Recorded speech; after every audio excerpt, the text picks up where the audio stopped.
नागपुरात पुन्हा एकदा घरफोडीची धक्कादायक घटना समोर आली आहे।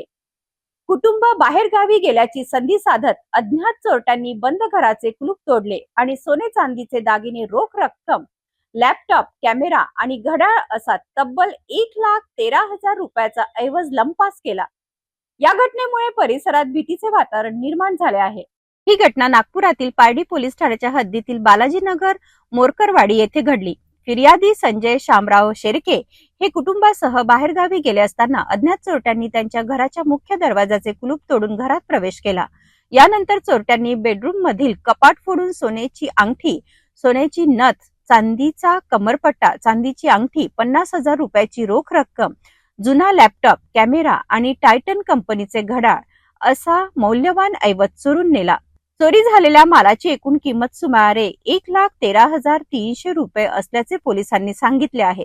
घटनेची माहिती मिळताच पारडी पोलिसांनी घटनास्थळी धाव घेत पंचनामा केला असून अज्ञात आरोपी विरुद्ध गुन्हा दाखल करण्यात आला आहे। सध्या परिसरातील सीसीटीव्ही फुटेजची तपासणी सुरू असून आरोपीचा शोध घेण्यासाठी पोलिसांनी तपासाची चक्रे वेगाने फिरवली आहेत। शेड़के है, बालाजी नगर मोरकरवाड़ी में रहता हूँ मैं। हम लोग शनिवार रात को बाहर गए थे 9 बजे। उसके बाद रात को 3 बजे से लेके 4:15 बजे तक हमारे घर में चोरी हुई। तो पहले चोरों ने सामने से दरवाज़ा तोड़ने की कोशिश की है, तो ताला टूटा नहीं उनका। तो फिर बाद में पीछे के गेट से दोनों दरवाजे फोड़े उन्होंने और चोरी की है। चोरी में एक सोने की अंगूठी गई, कान की बाली गई और लड़के के 70-75 हज़ार रुपये गए।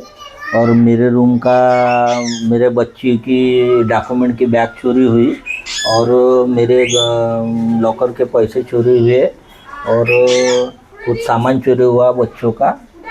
तो हमारा निवेदन है कि ये हमारे बस्ती में चौथी 5वीं चोरी है और कुछ हो नहीं रहा है। जिसके घर में ताला देखे वो ताला टूट रहा है। तो पहाड़ी पुलिस स्टेशन से ये निवेदन है कि इन चोरों को पकड़ो और मेरा जो चोरी गया हुआ माल है वो हमको बरामद कर देना चाहिए। नागपुरात बंद घरांना लक्ष्य करणाऱ्या चोरट्यांचे धाडस पुन्हा एकदा समोर आले आहे। त्यामुळे नागरिकांनी घर बंद ठेवताना अधिक सतर्क राहण्याची गरज व्यक्त केली जात आहे।